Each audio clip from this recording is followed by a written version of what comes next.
रही हो तुम? छोड़ो मुझे, मर जाना चाहती हूँ मैं। वो मुझे मॉलेस्ट करता है और पुलिस वाले मुझे जलील करते हैं, कहते मैंने झूठा केस किया है। भगवान के नाम पे कुछ दे दे बाबा, 2 दिन से कुछ नहीं खाया। क्या चचा, इतने हट्टे कट्टे होके भी भीख मांग रहे हो? बेटा पैर में बहुत दर्द रहता है और ज्यादा देर तक खड़ा भी नहीं रह जाता। अच्छा, तो दौड़ाए आपको? ए रुक, ए चोर चोर, पकड़ो पकड़ो पकड़ो। ए रुक।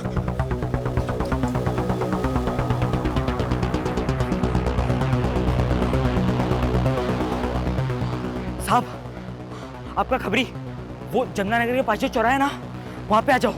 पक्की खबर है साहब, जल्दी आ जाओ। शाना बनता है? छोड़ो, पुलिस को फोन करना है। छोड़ो। ए रुक रुक।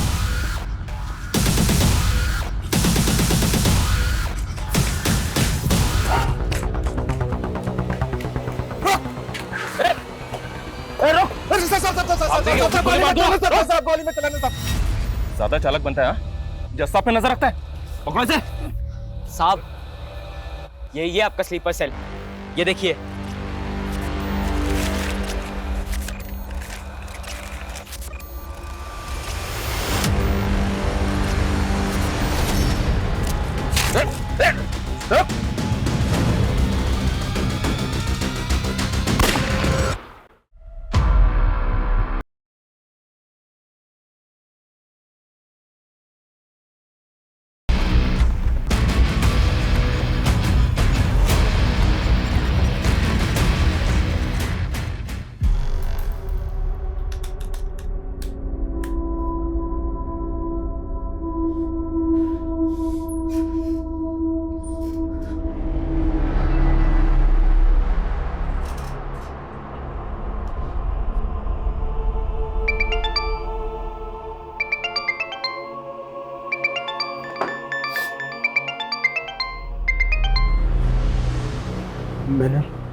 मैंने तुम्हें पैसे भेज दिए हैं। तेरा तोहफा तैयार है। तोहफा? कैसा तोहफा? एक ब्रीफकेस जिसमें भर दिया है मैंने तेरी सारी परेशानियों का हल। इस ब्रीफकेस में तेरे सारे खताओं की माफी, तेरी और तेरे परिवार की जान बची रहे, इसलिए तुझे बहुत सारी लाशें बिछानी है। क्या बोल रहे हो तुम? तेरी गाड़ी में रखा है तेरा तोहफा। मेरी गाड़ी में? क्या रखा है मेरी गाड़ी में? देखो तुम हर बार ये नहीं कर सकते। देखो मेरी हिम्मत जवाब दे चुके हैं, तुम बार बार मेरे साथ ये नहीं कर सकते। मैं पता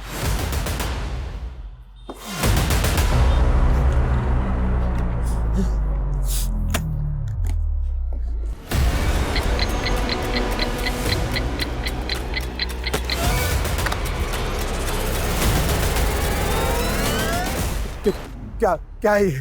तुम्हारा तोहफा। इस ब्रीफकेस के 2 लॉक हैं। इस लॉक को दोनों को एक साथ खोलते ही तुम्हारा टाइमर चालू हो जाएगा, जो कि 2 मिनट का है। 120 सेकंड। 120 सेकंड बाद टिक टिक टिक और अगर तुमने इस बॉम्ब को यानी कि इस ब्रीफकेस को 2 मिनट के अंदर बंद कर दिया तो टाइमर भी बंद हो जाएगा। देखो तुम पहले तुम मेरी बात सुनो।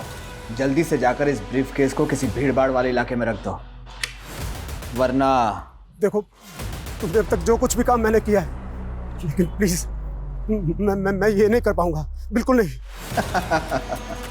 नहीं करेगा तो तेरी खूबसूरत बीवी और कमसिन बेटी का क्या हाल होगा? 5 घंटे, सिर्फ 5 घंटे हैं तेरे पास। अगर 5 बजे तक धमाके की खबर नहीं मिली तो वरना। Hello hello hello.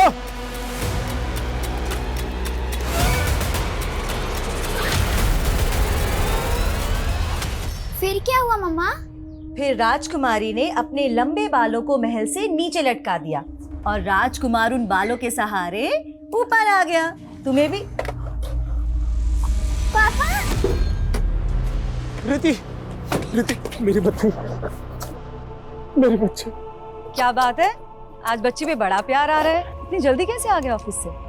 हाँ तुम लोगों से मिलने का दिल किया तो चला है, पता नहीं फिर कभी मिलना हो।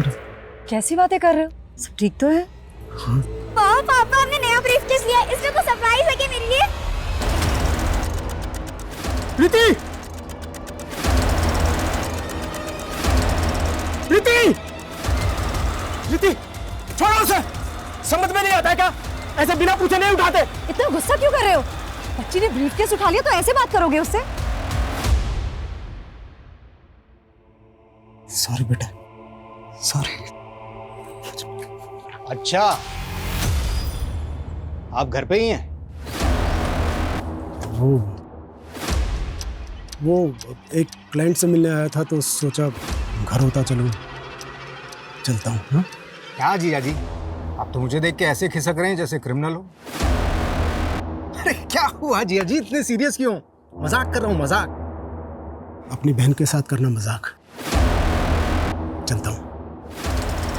अरे घर आ ही गए तो लंच करके जाइए ना। भूख नहीं है, तुम अपने भाई का चाय नाश्ता देखो।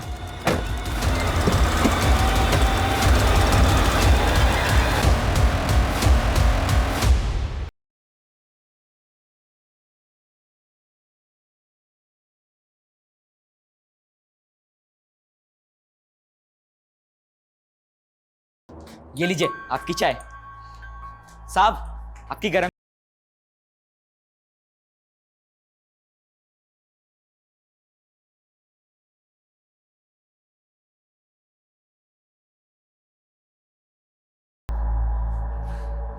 ये क्या हो रहा है?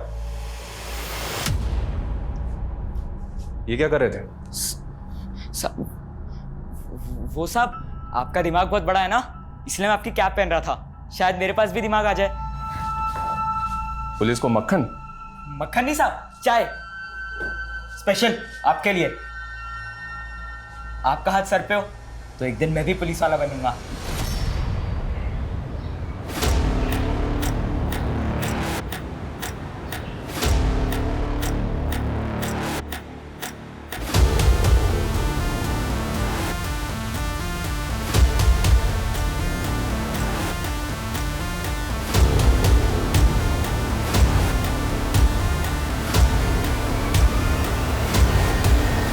इस ब्रीफकेस के दो लॉक हैं।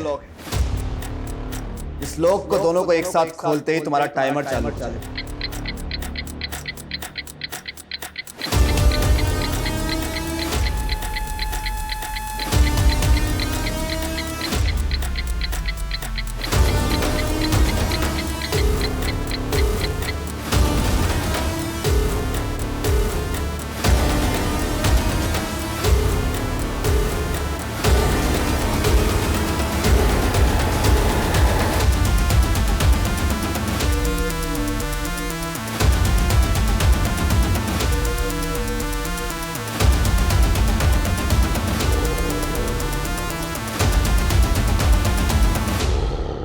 अरे ऐसे कैसे गुम हो गया?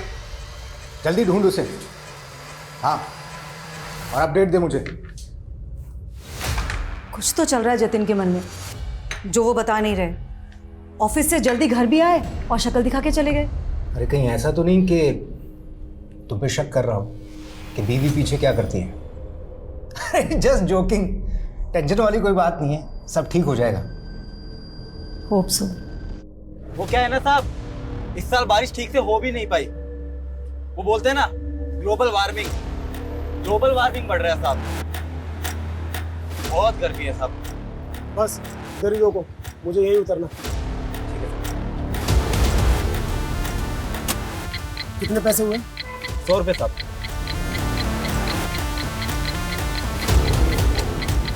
ये रखो। अरे साहब,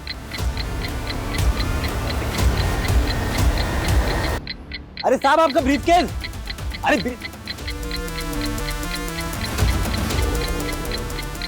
साहब आपका ब्रीफकेस तो लेके जाओ।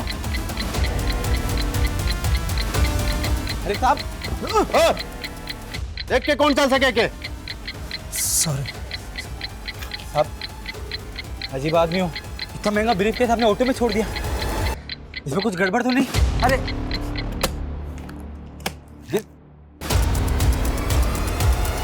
अजीब आदमी।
क्या रे, ये धमाके की ब्रेकिंग न्यूज की खबर दिखी नहीं मुझे अभी तक।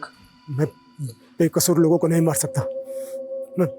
मैं क्या मैं कलानगर थाने के सामने खड़ा है तो बड़ा चौड़ा हो रहा है तू। सुबह से मेरा शूटर तेरा पीछा कर रहा है।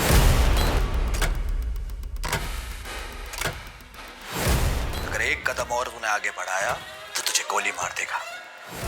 और तेरे मरने के बाद तेरी बीवी मेरी रखेल और बेटी धंधे वाली। और सुन, मेरा एक आदमी तेरे घर पे भी है। नहीं नहीं नहीं नहीं, उन्हें कुछ मत करना, कुछ मत करना। तुम जो कहोगे मैं करूंगा। तो निकल वहां से अभी के अभी। और दोनों लोग खुलने के बाद जो 2 मिनट में धमाके वाली बात थी ना, वो कहानी थी, झूठी कहानी। टाइमर तो ऑलरेडी सेट कर रखा है मैंने। अब तो इसे खोल या मत खोल, धमाका तो होगा। अब कुछ देर है तेरे पास, कुछ देर। Hello hello hello.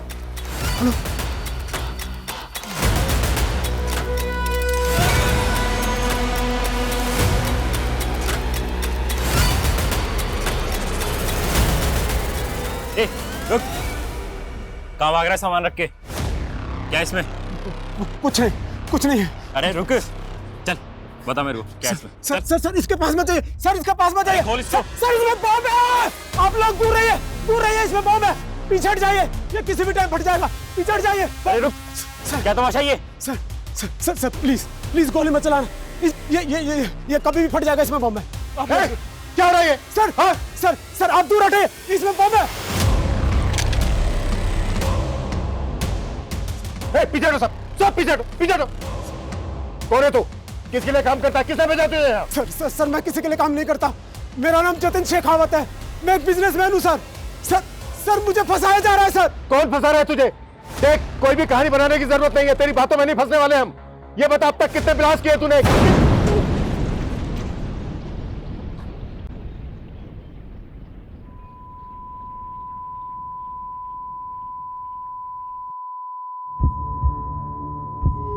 पानी लाओ, चल जाए।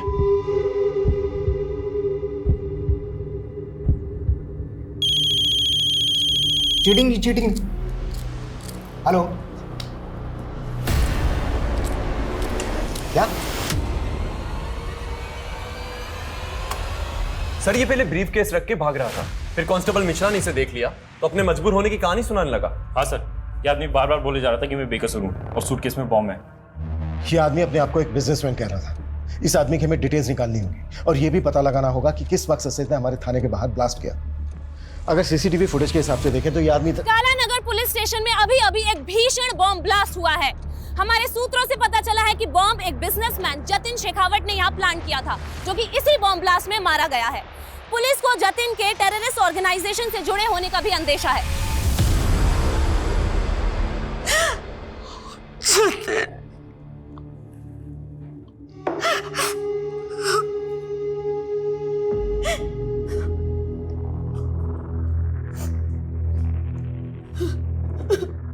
किस टेरर ग्रुप के लिए काम करता था तुम्हारा पति? सर क्या बोल रहे हैं आप? मेरे जीजा जी एक रेप्यूटेड बिजनेसमैन थे, जरूर उनको किसी ने फंसाने की कोशिश की। बॉम्ब लेकर आया था वो यहाँ। देखो हमसे कुछ भी छुपाया ना तो। सर मैं खुद एक पुलिस वाला हूँ, यकीन मानिए हम कुछ नहीं छुपा रहे हैं। तो यहाँ बॉम्ब लेकर क्यों आया था? बस इसे बदनाम मत कीजिए मेरे पति को। वो तो पहले से ही बहुत परेशान लग रहे थे। ब्रीफकेस वो उस वक्त उनके पास था। मुझे तभी लगा था कि कुछ तो है जो वो हमें बता नहीं पा रहे। तो वो एक्सप्लोजिव घर से लेकर आया था? नहीं सर, वो तो तब ऑफिस से आए थे, लेकिन मैं ऑफिस हो या घर, सब चेक होगा। और अगर हमें बाद में पता चला ना कि तुम अपने पति और तुम अपने जीजा को बचाने की कोशिश कर रहे हो तो तुम दोनों को भी बख्शा नहीं जाएगा।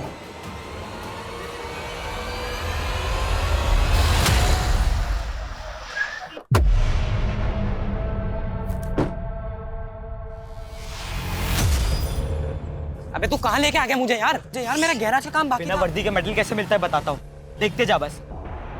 जो मैं बोलूँ वो करते रहे। साहब आपका मुर्गा मन्ना यहाँ शक्ति बाजार के रॉयल केक शॉप में, आप आ जाओ जल्दी। क्या रे? पैसा लेने के लिए खुद आना पड़ेगा।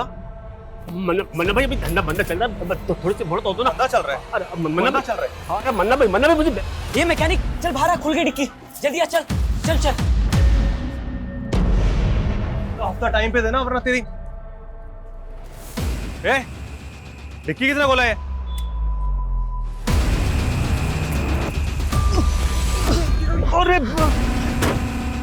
अरे डर मत, इधर आजा, शेर पिंजरे में बंद है। साहब आपको मैंने ही कॉल किया था, आइए। आपका मुर्गा मन्ना यहाँ डिक्की में बंद है। मजा कर रहे हैं क्या? तूने मन्ना को बंद किया डिक्की में? हाँ साहब। डिक्की खोलो।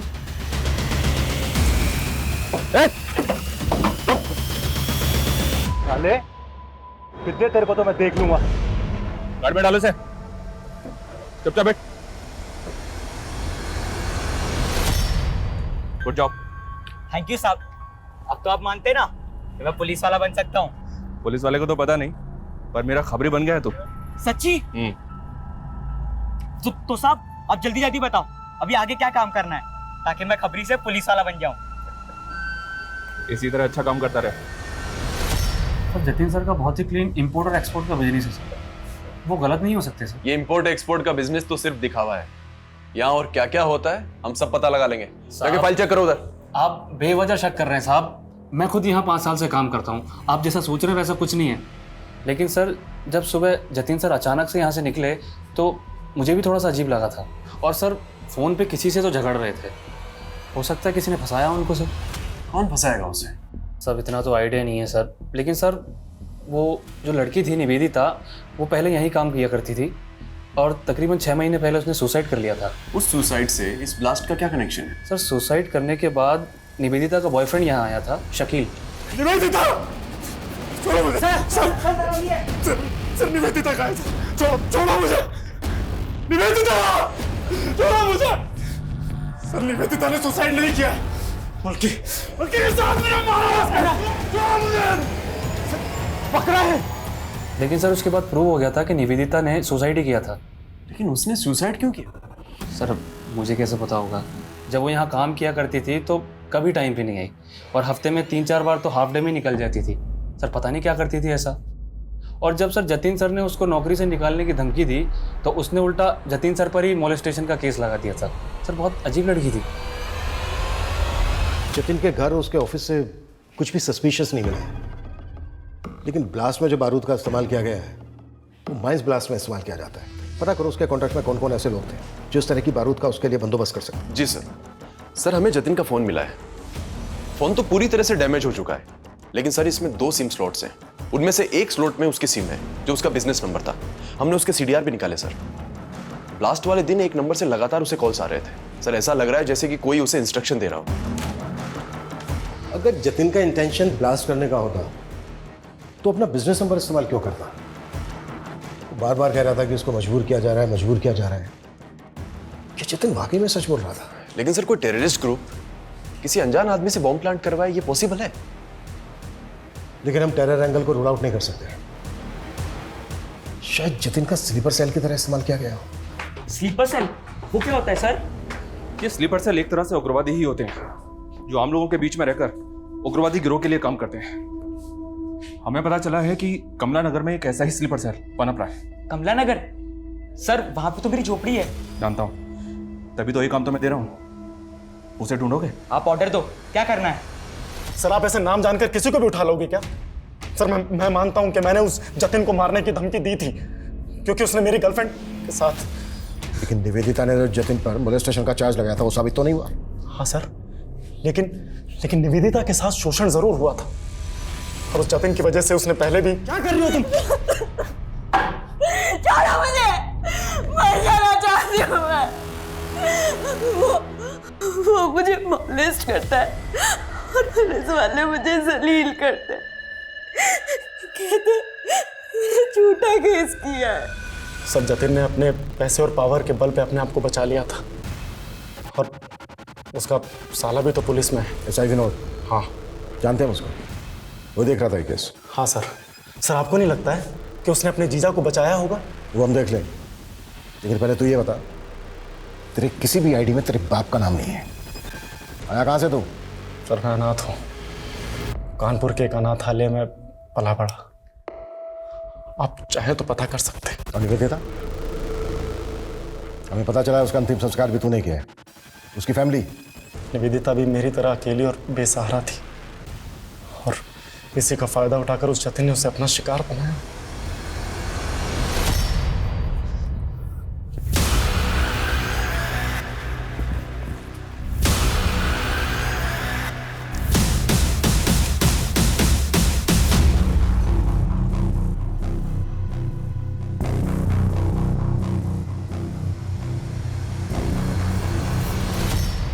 भगवान के नाम पे कुछ दे दे बाबा, 2 दिन से कुछ नहीं खाया। क्या चचा, इतने हट्टे कट्टे होके भी भीख मांग रहे हो? बेटा पैर में बहुत दर्द रहता है और ज्यादा देर तक खड़ा भी नहीं रह जाता। अच्छा तो दौड़ाए आपको? ए रुक, ए चोर चोर, पकड़ो पकड़ो पकड़ो। ए रुक।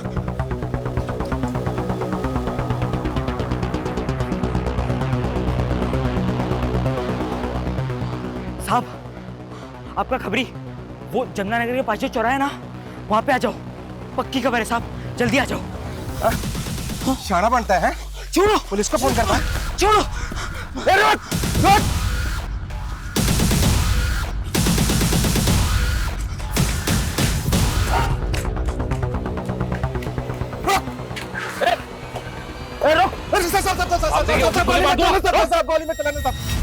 ज्यादा चालक बनता है, जस्सा पे नजर रखता है।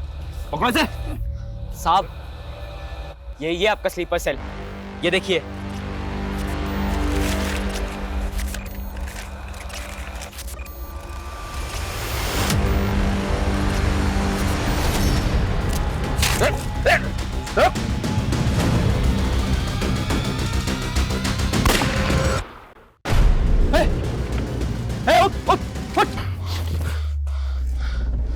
इसको मरना नहीं चाहिए था, इससे पता करना था कि ये किसके लिए काम करता था। अगर निवेदिता झूठी थी तो उसे जतिन के ऑफिस में सुसाइड क्यों किया? क्या फिर वो एक मर्डर था जिसे तुमने सुसाइड साबित किया, जैसे निवेदिता के मोलेस्टेशन के चार्ज को किया था? सर मैं अपना काम बहुत ईमानदारी से करता हूँ सर, और मैंने अपने जीजाजी को भी एक सस्पेक्ट की तरीके से इन्वेस्टिगेट किया। मैंने उनको कोई रियायत, कोई ढील नहीं दी थी सर। इस लड़की के कहने पर तुम अपने जीजा को अरेस्ट करने आए हो? जीजा हैं आप अपनी जगह पे, लेकिन आपके एम्प्लॉय ने आप पर काफी सीरियस चार्जेस लगाए हैं। इसका कहना है कि आप मॉलेस्ट करते हैं इसे। ये झूठ बोल रही है। अब आपको जो कहना है थाने चलकर कहिएगा। वाह विनोद, आज दिखा दिया ना, जब तू अपनी बहन का सगा नहीं है तो अपने जीजा का क्या होगा? शमा तुम्हारी सगी बहन नहीं है? नहीं सर, हम लोग बचपन में एक ही मोहल्ले में पले बड़े। वो बचपन से मुझे राखी बांधा करती थी। लेकिन सर ये बात तो बिल्कुल अलग हुई ना। और सर आखिर में निवेदिता ही झूठी साबित हुई थी, और वो किसी को मुंह दिखाने के काबिल नहीं रही, इसलिए उसने सुसाइड कर लिया। फिलहाल जा सकता हूं? सूरज। जी सर। नजर रखो इस पे। ये ऑफिसर मुझे कोई ठीक नहीं लग रहा, और जतिन के कैरेक्टर को भी हमें डीपली समझना होगा। उसकी जिंदगी में कई ऐसे किरदार थे जो अभी तक सामने नहीं आए, उन्हें भी हमें सामने लाना है एट फास्ट। सर।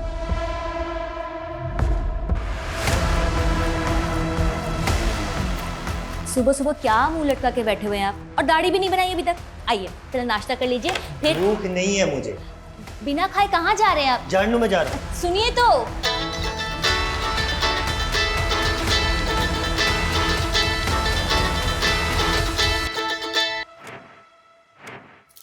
हेलो,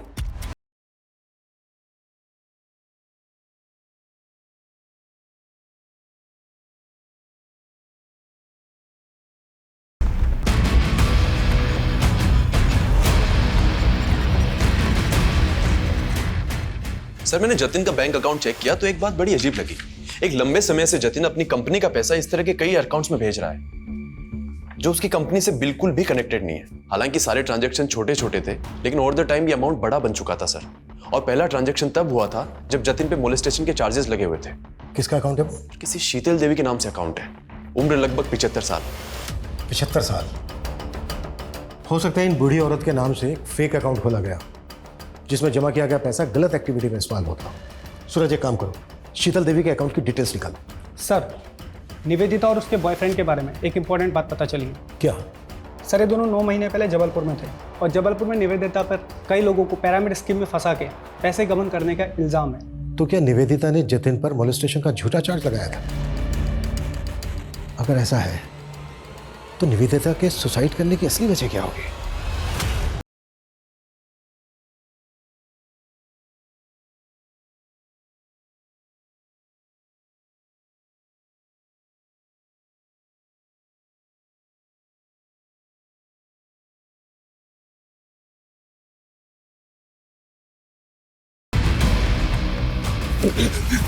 अभी भी वक्त है, बोलते सच। सर बताता हूँ सर, मेरा इस पिरामिड स्कीम से कोई लेना देना नहीं है सर। मैं तो बल्कि सर निवेदिता का भी इससे कोई लेना देना नहीं था। उसे तो लगता था कि वो एक फाइनेंस कंपनी में काम कर रही है, और जब एक दिन वो अपने ऑफिस गई और वहाँ पर उसने ताला और अपने इर्द गिर्द गुस्साए लोगों को देखा तो सर उसे कुछ समझ नहीं आया। वो डर गई थी। जब तक उसे सब चीज़ समझ में आई तब तक बहुत देर हो गई थी सर। मौका दिया था मैंने तुझे सच बोलने का। सर मैंने सच बोला है सर। जब तक ये सच ना बोले ना तो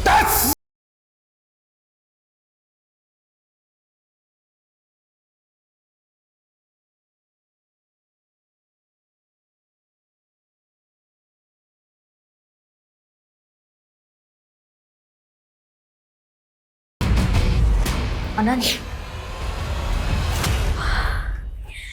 तुमने मुझे डरा दिया था। यहाँ क्यों सो रहे? खाना भी नहीं खाया तुमने? तुम्हारा ही इंतजार कर रहा था। बहुत लेट कर दिया आज। वो आज काम थोड़ा ज़्यादा था। I am sorry. सब मेरी ही गलती है। अगर मैंने उन चीटर्स के साथ में पार्टनरशिप नहीं की होती तो शायद आज मेरा ये। अनंत, दिल छोटा मत करो, सब ठीक हो जाएगा। मैं हूं ना तुम्हारे साथ। तुम फिर से कर पाओगे, मुझे पता है। मुझे नहीं लगता कि मैं वो सब फिर से दोहरा पाऊंगा।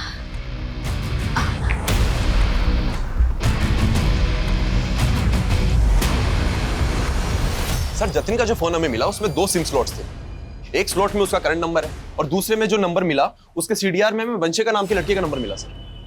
वो नंबर अभी बंद है, लेकिन अक्सर वो उसको रात को कॉल किया करता था। तो तुम्हें लग रहा है कि जतिन का वंशिका के साथ अफेयर होगा? लेकिन सर जब वंशिका का सीडीआर निकाला तो उसमें जतिन की वाइफ शमा का नंबर भी मिला। आपने हमें यह भी नहीं बताया कि जतिन दूसरा फोन नंबर भी इस्तेमाल करता था। कौन सा नंबर सर? जो उनके दूसरे नंबर के बारे में कुछ भी नहीं पता। वंशिका के बारे में तो पता होगा, आप कॉल भी करती थी उसे। वंशिका? हाँ, जतिन की एक दोस्त थी। जतिन ने ही कभी मेरे फ़ोन से कॉल किया होगा उसे। जतिन की मौत के बाद वंशिका मिलने आई आपसे? कॉल किया उसने आपको? तो फिर ऐसी कैसी दोस्ती थी? और अब तो फ़ोन भी बंद है उसका। सर मुझे इसके बारे में कुछ भी नहीं पता। ज़रूरत पड़ी तो दोबारा मिलेंगे।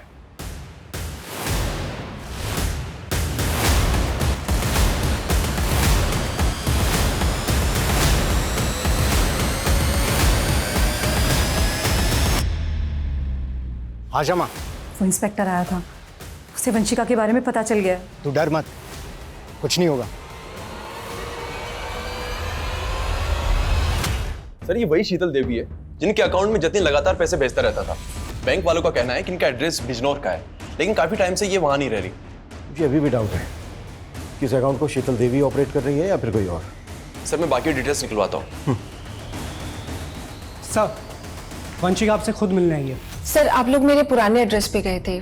मेरे एक नेबर से पता चला कि आप लोग मुझे ढूंढ रहे हैं, इसलिए मैं यहाँ पे। आपने अचानक अपना घर बदल लिया, फोन नंबर भी बंद कर दिया, क्यों ऐसा? मैं वहां से जाना नहीं चाहती थी, मुझे मजबूर किया गया। किसने मजबूर किया? जतिन के साथ क्या रिश्ता था तुम्हारा? इतने कॉल्स क्यों होते थे तुम दोनों के बीच?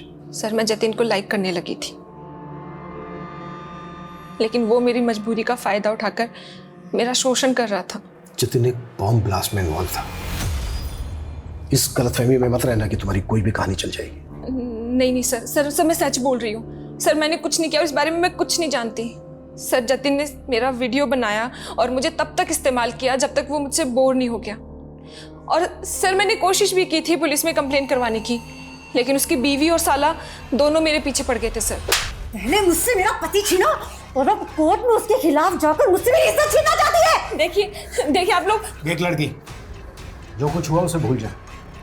मैं खुद पुलिस हूँ, केस करने से कोई फायदा नहीं होगा। सर मैं बहुत डर गई थी, इसलिए मैंने वो जगह ही छोड़ दी और अपना नंबर बंद करके मैं दिल्ली चली गई। फिलहाल तुम जा सकती हो, जरूरत पड़ी तो फिर बुलाएंगे।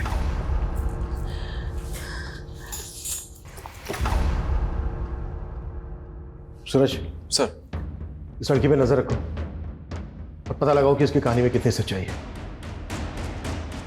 निवेदिता ने भी जतिन पर मोलेस्टेशन का चार्ज लगाया था। जतिन की कॉन्टैक्ट लिस्ट में जितनी भी लड़कियां हैं उन सबकी डिटेल निकालो। हो सकता है किसी ने रिवेंज लेने के लिए इस तरह से जतिन का बम ब्लास्ट में इस्तेमाल किया हो। हौसला रखो उस्मान, हम भले ही केस हार गए लेकिन तुम हिम्मत मत हारो, मैं पूरी जान लगा दूंगा। कैसे हार ना मानूं? मैं उस्मान हूं तो मैं झूठा हो गया? हर बार हमारी जमात के साथ नाइंसाफी होती है। मेरी आंखों के सामने मेरे बेटे को मार दिया। मैंने उसके गुनहगार को अपनी आंखों से देखा और मेरा ही बयान पलट दिया। ये इंसाफ? उस्मान भाई देखो, मैंने तुम्हारा केस पूरी तरीके से पक्का बनाने की कोशिश की थी, लेकिन क्या पक्का केस? आपने तो कहा था कि सारे सबूत उसके खिलाफ, सब बेकार हो गए। इतना नाउम्मीद मत हो उस्मान, हम अभी भी हाई कोर्ट जा सकते हैं। अब हाई कोर्ट हो या सुप्रीम कोर्ट, जब तक उस नेता को फांसी के फंदे पर नहीं चढ़ा देता तब तक मैं चैन से बैठने वाला नहीं। ये पोस्टर हर जगह लगा दो, कोई भी जगह छूटनी नहीं चाहिए। इस बार जीत हमारे मनोज भैया की। और बाहुबली, तैयारी कैसे चल रही है? राम राम मनोज भैया, कृपा है आपकी। जाओ अपना काम करो। मनोज भैया हमारी तैयारी तो बहुत जोर शोरों से चल रही है, लेकिन ये आपके जो कारनामे है ना, कहीं आप कोई हवा ना कर दे। क्या बक रहा है तू? आप टेंशन मत लो, आप ना चुनाव की तैयारी करो। हमें ना आपका पत्ता साफ नहीं होने देंगे। आप मेरे जीजा के कातिल को तो पकड़ नहीं पा रहे, उल्टा आप हमें परेशान कर रहे हैं। मैं जतिन के कातिलों से ही तो बात कर रहा हूँ। ऐसा ही विनोद, तू और तेरी बहन कुछ भी बोल रहे हैं आप। जतिन का असली चरित्र हमारे सामने आ गया है। जतिन लड़कियों को अपनी हवस का शिकार बनाता। निवेदिता, वंशिका, गीता, स्वीटी, बहुत लंबी लिस्ट है। वो लड़कियों के साथ खिलवाड़ करता और तू बचाता उसको। और उसकी आदतों से बाद में तुम दोनों इतना तंग आ गए कि तुम लोगों ने सोचा कि उसी को हटा देते हैं रास्ते से। क्या कहना चाहते हैं आप कि हमने फोर्स किया उन्हें बॉम्ब रखने के लिए? पर वंशिका को पुलिस कंप्लेंट फाइल ना करने के लिए तो फोर्स किया था ना तुम दोनों ने। देखिए सर, मैं मानती हूँ कि मेरे पति रंगीन मिजाज के थे, पर सर इन सब बातों को बॉम्ब ब्लास्ट से जोड़कर आप बहुत बड़ी भूल कर रहे हैं। हम क्या कर रहे हैं ये हम अच्छी तरह से जानते हैं। तुम दोनों ये बताओ, शीतल देवी कौन है? कौन? शीतल देवी। हम नहीं जानते किसी शीतल देवी को। देखिए सुल्तान भाई, आपके लिए और पार्टी के लिए बहुत काम किया है मैंने। अब पार्टी ने फैसला करके आपको एमपी की दौड़ के लिए लगा दिया और यह एमएलए का टिकट मनोज भाई को दे दिया। मनोज भाई ने आपकी सारी मेहनत पे पानी फेर दी, सब मेहनत खराब कर दी। अगर ये एमएलए का टिकट मुझे मिल जाता ना तो बस। तो अब तू भी नेता बनना चाहता है? सुल्तान भाई क्यों नहीं बन सकता मैं? पार्टी के लिए और आपके लिए बहुत काम किया है मैंने। अब देखिए, अगर मनोज भाई ने इस सीट से चुनाव लड़ा ना तो पक्का 100% पार्टी की हार होगी। आप कोई ना कोई जुगाड़ करके ये टिकट मुझे दिला दो ना। ये सब इतना आसान नहीं है कौशिक। पार्टी के टिकट भी पैसे में बिकते हैं। 6 करोड़ का भाव है एमएलए के टिकट का। औकात है तेरी 6 करोड़ देने की?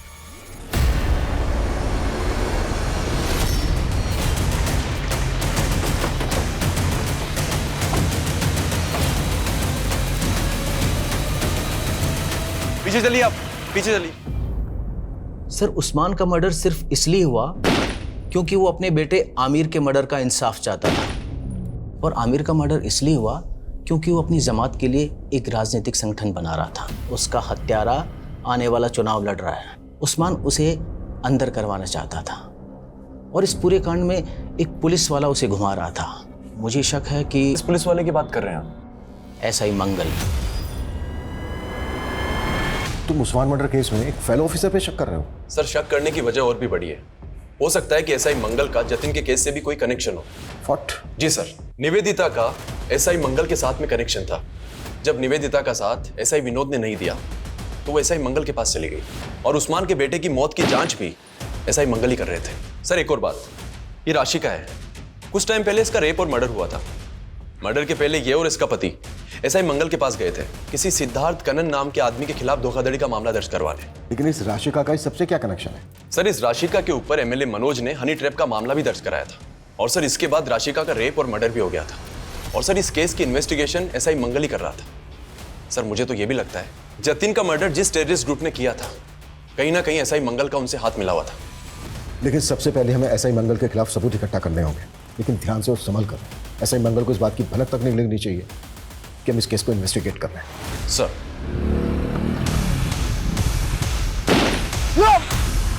सर मैं एसआई मंगल को इन्वेस्टिगेट कर रहा था तो मुझे शीतल देवी के साथ उसका कनेक्शन मिला।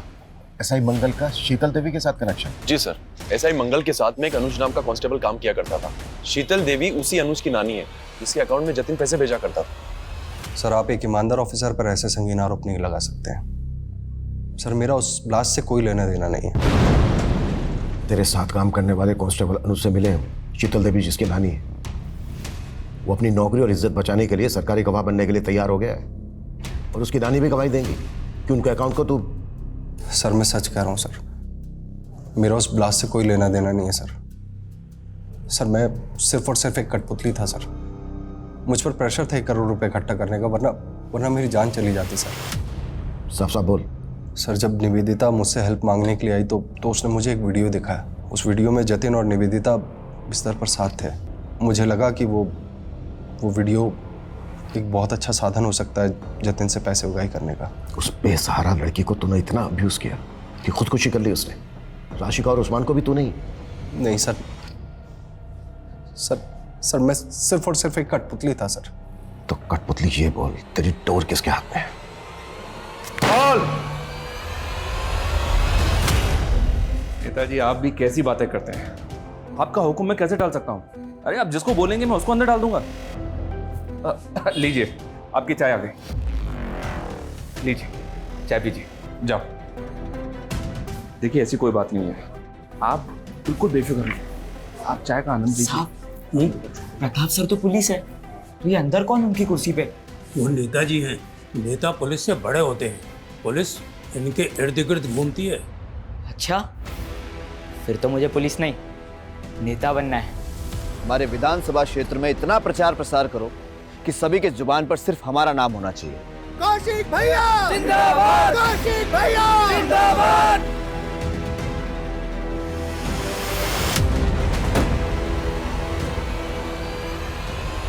सर एसआई मंगल ने जिस कौशिक तिवारी का नाम बताया है वो बचपन में पुलिस का इन्फॉर्मर था।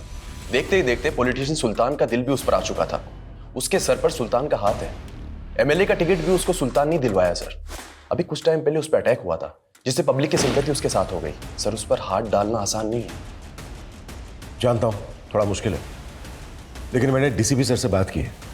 अगर हमारे पास उसके खिलाफ स्ट्रॉन्ग एविडेंस है तो उसका अरेस्ट वारंट हमें जरूर मिलेगा। ऐसा ही मंगल और अनुज के स्टेटमेंट पे आप लोगों को वारंट मिला है, लेकिन आप लोग मेरे खिलाफ अदालत में कुछ प्रूव नहीं कर पाएंगे।